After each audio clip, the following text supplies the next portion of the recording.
హత్య జరిగిన చోట రషీద్ గురించి మాట్లాడడం మానేసి, రషీద్ గారి తాలూకా కుటుంబం గురించి మాట్లాడడం మానేసి ఫోటోలు చూపిస్తున్నాడు. ఎస్, నేను ఉన్నట్టే ఫోటోలు చూపించావు. ఫోటోలు చూపించినప్పుడు ఏం చెప్పావు? ఎమ్మెల్యే గారి భార్యకి కేక్ తినిపించావు. 10 సార్లు నొక్కి నొక్కి నొక్కి నొక్కి చెప్పావు. మా వాళ్ళు సోషల్ మీడియాలో వేస్తున్నారు, భారతి గారితో ఫోటో ఉంది అతనికి సెల్ఫీ. మరి ఎమ్మెల్యే గారి తాలూకా ఒక్క జిలానీనే హత్య చేశాడు, జిలానీనే అరెస్ట్ చేశారు, మిగతా వాళ్ళందరినీ ఎందుకు అరెస్ట్ చేయలేదు? ఇతనితో ఇంతమంది ఫోటోల్లో ఉన్నారు అని నువ్వు అన్నప్పుడు భారతి గారిని కూడా అరెస్ట్ చేయాలా? నిన్ను కూడా అరెస్ట్ చేయాలి. ఎందుకంటే నీతో కూడా సెల్ఫీ ఉంది, నేను చూపించమంటే చూపిస్తా. భారతి గారితో సెల్ఫీ ఉంది. ఎందుకంటే ఇంతకుముందు మీ పార్టీలో చాలా యాక్టివ్ పార్టిసిపెంట్ కదా. వాళ్ళ మధ్యలో ఉన్న వర్గ విభేదాలతో ఒకరినొకరు అక్కడ చంపుకోవడం అనేది తప్పు. నేను దానికి ఏకీభవించట. చంపుకోవడం అనేది ఎట్టి పరిస్థితుల్లో అంత బ్రూటల్గా చంపడం అనేది తప్పు. ఇమ్మీడియట్గా అరెస్ట్ జరిగింది, రిమాండ్కి పంపించాం. ఎక్కడ కూడా ఎటువంటి ఇబ్బంది కలగకుండా చూసుకున్నావు. నువ్వు వెళ్ళి రెచ్చగొడుతున్నావు. మళ్ళీ అక్కడికి వెళ్ళి వినుకుండా నువ్వు వెళ్ళి అక్కడ రెచ్చగొట్టి నువ్వు మళ్ళీ తిరిగి మాట్లాడితే పరిస్థితి వచ్చిందంటే ఒకసారి నీ తాలూకా మైండ్ సెట్ ఒకసారి ఆలోచించు. నువ్వు మళ్ళీ ఈరోజు ఎంత దారుణం అంటే గవర్నర్ గారి దగ్గరికి వెళ్తావట. ఓ పని చేయండి, గవర్నర్ గారి దగ్గరికి వెళ్ళేటప్పుడు మీరు కూల్చేసిన భవనాలు, అదేవిధంగా ఇక్కడ డీజీపీ ఆఫీస్ పక్కన, ఎందుకు ఈ ఎగ్జాంపుల్ చెప్తున్నానంటే డీజీపీ ఆఫీస్కి కరెక్ట్గా 1 కిలోమీటర్ దూరంలో ఉన్న పార్టీ ఆఫీస్ మీద నువ్వు దాడి చేసావు. ఈరోజు చంద్రబాబు నాయుడు గారు చలో ఆత్మకూరు పెడితే అక్కడికి వెళ్ళి చంద్రబాబు నాయుడు గారి ఇంటి గేట్లకి వెళ్ళి పెద్ద పెద్ద రాడ్లు తాడ్లు కట్టి బంధించావు. చంద్రబాబు నాయుడు గారి ఇంటి మీదకి నీ తాలూకా ఎమ్మెల్యే ప్రమోషన్ గురించి చంద్రబాబు నాయుడు గారి ఇంటి మీద జోగి రమేష్ వెళ్ళి దాడి చేశాడు. ఇలాంటి సంఘటనలు మా తోట చంద్రయ్య అనే బీసీ వ్యక్తిని జై జగన్ అన్నందుకు పీక కోసేసి చంపేశావు. మరి వీటన్నిటి మీద మేము ఎవరి దగ్గరికి వెళ్ళాలి? ఆ రోజు మేము వెళ్ళి ఉండాలి. ఆ రోజు ఇవన్నీ మేము ఆ రోజు ఇలాంటి సంఘటనలు మేము కూడా ఒక బుక్ వేసాం. ఆ రోజు జరిగిన సంఘటనలన్నీ నేను అథెంటికేషన్గా ఉమెన్ ప్రెసిడెంట్గా ఉండేటప్పుడు మహిళా కమిషన్ చైర్పర్సన్ దగ్గరికి వెళ్ళి అమ్మ ఇంతమంది మీద అఘాయిత్యాలు జరిగినాయి, ఇంతమంది మీద హత్యలు జరిగినాయి విత్ క్రైమ్ నెంబర్స్ నేను తీసుకెళ్ళి ఇచ్చాను. నీ దగ్గర అలాంటి అథెంటికేషన్ ఏదైనా ఉందా? నీ దగ్గర అలాంటి ప్రూవ్ ఏమైనా ఉందా? తీసుకొచ్చి చూపించు. నేను ఈరోజు హోమ్ మినిస్టర్ హోదాలో అడుగుతున్నా. నేను మానేసి వేగ్గా మైక్ ఉంది కదా, నాకు ఒక ఛానల్ ఉంది కదా, నోటుకు వచ్చినట్టు మాట్లాడతాను, ప్రిపేర్ అయ్యి వచ్చాను, ఎవడు మధ్యలో అడ్డగించొద్దు, ఎవడు మధ్యలో ఆపొద్దు అని చెప్పి నోటుకు వచ్చినట్టు మాట్లాడేస్తానంటే ఎందుకు చట్టం ఊరుకోవాలి అని అడుగుతున్నా. ఆ రోజు నువ్వు ఎవరినైతే ఉపయోగించుకొని, పోలీసులను ఉపయోగించుకొని ఎంతమంది మీద ఇబ్బంది పెట్టావు. ఈరోజు పోలీసులకి సంబంధించి నేను చూస్తూ ఉంటే నిజంగా చాలా బాధ అనిపిస్తూ ఉంది నాకు. వాళ్ళ పరిస్థితి ఏంటా అంటే ఈరోజు కనీసం పోలీసు వ్యవస్థ ఒక ఇన్వెస్టిగేషన్కో, మీకు విషయం చెప్పాలండి, ఇక్కడ ఫోరెన్సిక్ ల్యాబ్ కేవలం అమరావతిలో ఉన్న పాపానికి దానికి సంబంధించి డబ్బులు కూడా ఇవ్వాలి తెలుసా మీకు? మళ్ళీ ఈరోజు మేము 9 కోట్ల సెంట్రల్ గవర్నమెంట్ నుంచి తెచ్చుకున్నాం. దానికి ఒక అమరావతిలో ఉన్నది అన్న ఒకే ఒక పాపానికి అమరావతిని కిల్ చేయాలి కాబట్టి అక్కడ జరిగే ఫోరెన్సిక్ ల్యాబ్ను కూడా మీరు కిల్ చేసేసావు.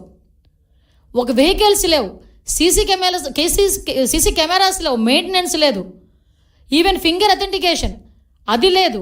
వాటన్నిటికీ కూడా ఈరోజు అంటే అన్నీ కూడా నిర్వీర్యం చేసి కేవలం నీ దగ్గర నీ కాపలాకి 1000 మంది పోలీసులను ఇంటి దగ్గర పెట్టుకొని నువ్వు రోడ్డు మీద వెళ్తే పరదాలు కట్టడానికి, నువ్వు రోడ్డు మీద వెళ్తే చెట్లు నరగడానికి, నువ్వు రోడ్డు మీదకి వెళ్తే బారికేడ్స్ చేయడానికి, నీకు కాపలా చేయడానికి మాత్రమే 5 సంవత్సరాలు పోలీసులను ఉపయోగించుకున్నావు. దాంతోపాటు టీడీపీ లీడర్స్ దగ్గర ఎవరు ఇంట్లోంచి బయటకు రాకుండా ఉండడానికి.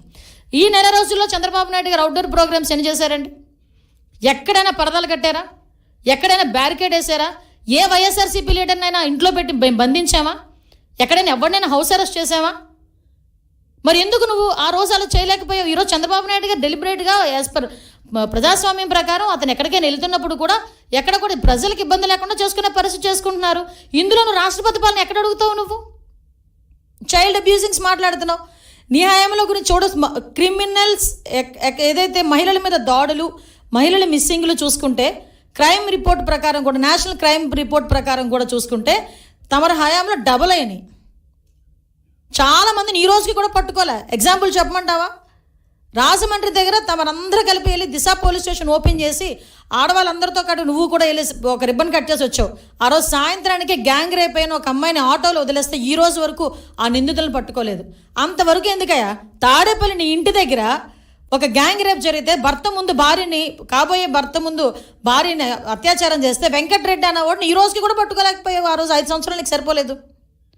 ఈరోజు ఎక్కడైనా జరిగిన ఏ ఇన్సిడెంట్లోనైనా చైల్డ్ అబ్యూజింగ్స్లో ఇమ్మీడియట్గా మేము అరెస్ట్ చేసి పోక్సో యాక్ట్ కింద వాళ్ళని లోపల పెట్టి రిమాండ్కి పంపించి ఇమ్మీడియట్గా స్పెషల్ కోర్టులు కూడా ఏర్పాటు చేసి వాళ్ళకి అతి తొందరగా శిక్ష పడేటట్టు కూడా చంద్రబాబు నాయుడు గారు ఆదేశాలు జారీ చేశారు. జగన్మోహన్ రెడ్డి నేను ఒకటి అడుగుతున్నా, లాస్ట్ 5 సంవత్సరాలు సీఎంగా ఉన్నావు కదా, రమ్య హత్య కేసు గురించి నువ్వు మాట్లాడలే, స్నేహలత హత్య కేసు గురించి మాట్లాడలే, ఆఖరికి అనుష హత్య కేసు గురించి నువ్వు మాట్లాడలే, నీ నియోజకవర్గంలో జరిగిన నాగమ్మ హత్య కేసు గురించి కూడా నువ్వు ఏ రోజైనా మాట్లాడేవా నోరిప్పి?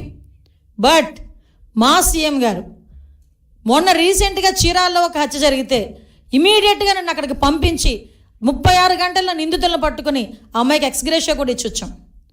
ఇప్పుడు కూడా చైల్డ్ అబ్యూజింగ్స్ ఎక్కడైనా జరుగుతున్నాయి, చిన్నపిల్లల మీద అఘాయిత్యాలు జరుగుతున్నాయి అని సంఘటన తెలిసిన వెంటనే నాకన్నా ముందు ఆయన స్పందిస్తున్నారు, ఆయన మాట్లాడుతున్నారు పోలీస్ డిపార్ట్మెంట్ వాళ్ళతో.